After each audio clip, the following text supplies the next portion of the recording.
Alright, fuckers, what's up? Draven Crow here. So, time to review another old pay-per-view. This time we have is No Way Out 2001. Now, this right here, this is a great show.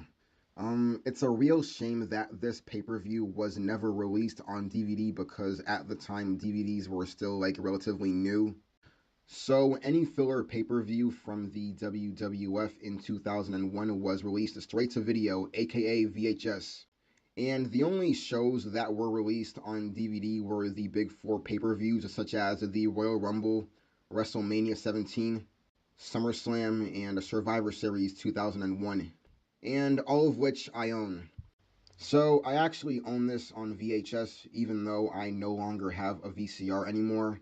So I pretty much had to watch this entire show through this website right here, which I'm gonna put in the link down below. And this website right here pretty much uploads all of the Attitude Era shows and pay-per-views.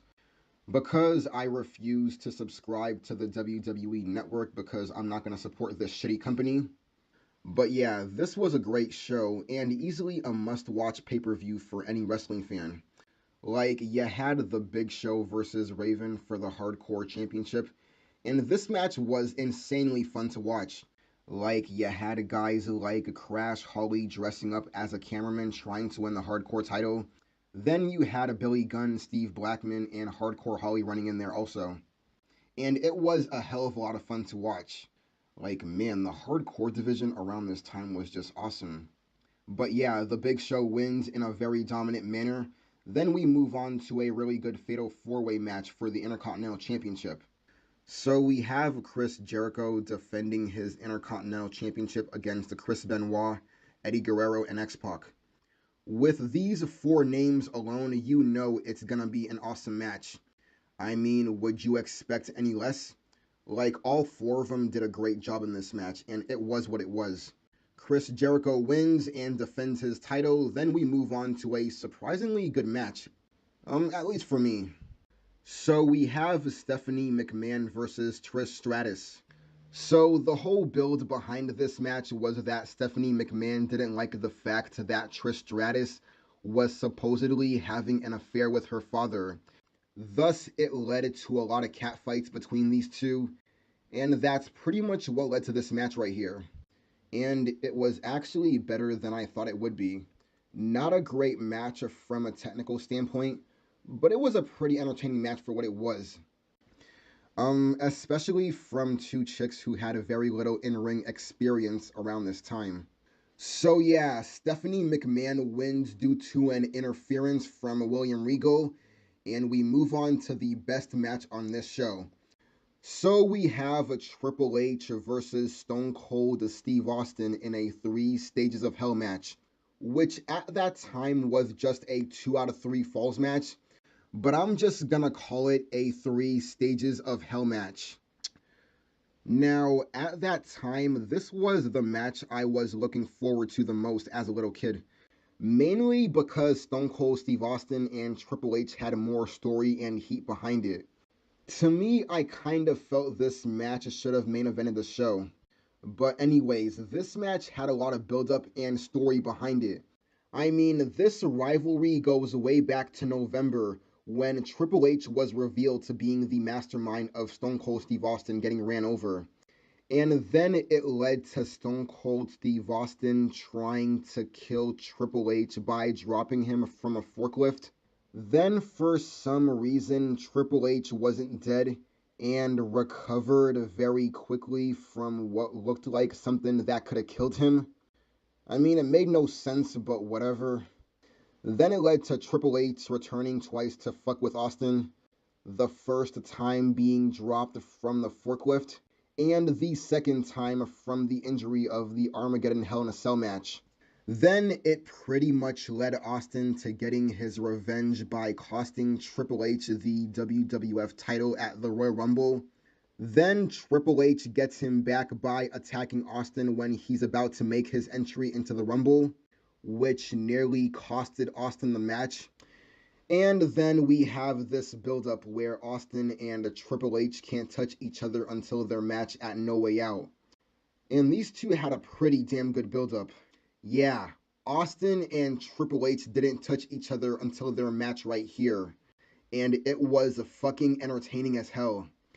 Man, why can't we have heated feuds like these nowadays? Where you feel like these guys actually hate each other. Gosh, fuck this PC world.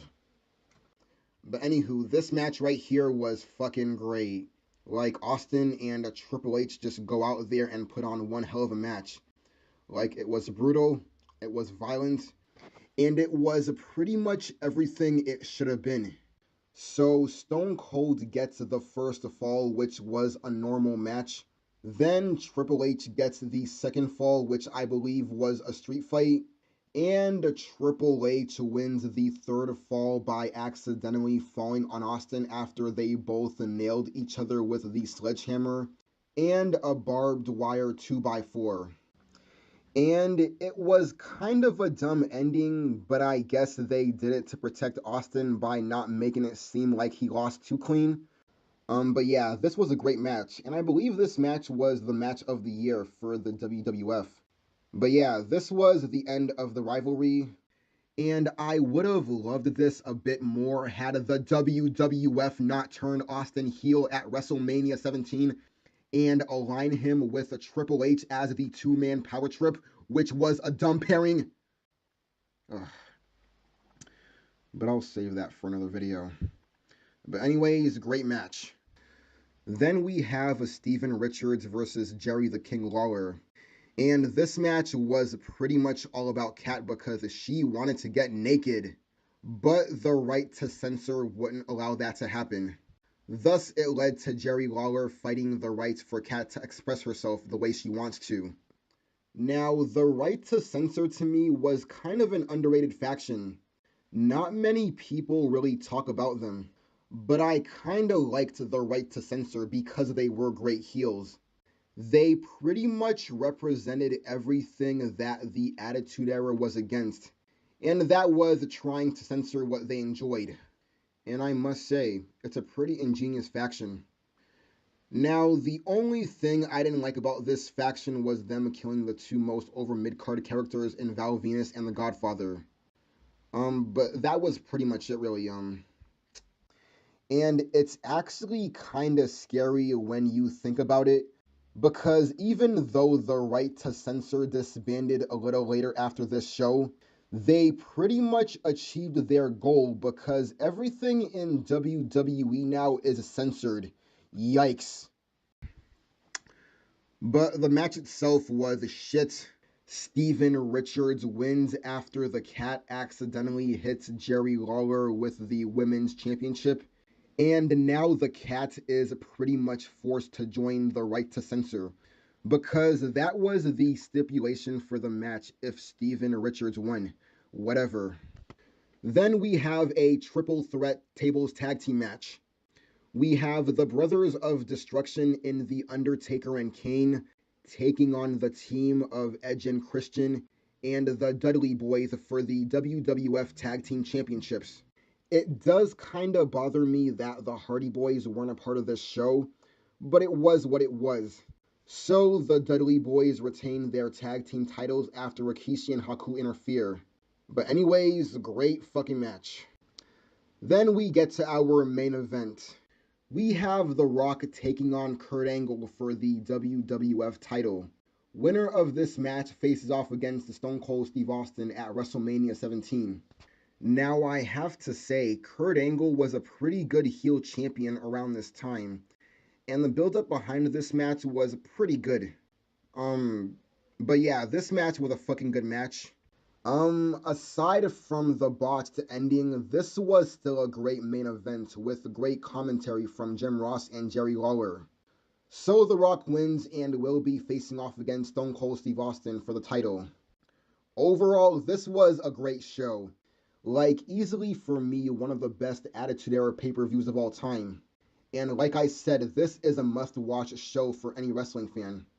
And it's sure as hell is a lot more entertaining to watch than anything we've gotten in wrestling in the last, 15 years? But yeah, anyways, guys, give me your thoughts down below. Peace out, bitches.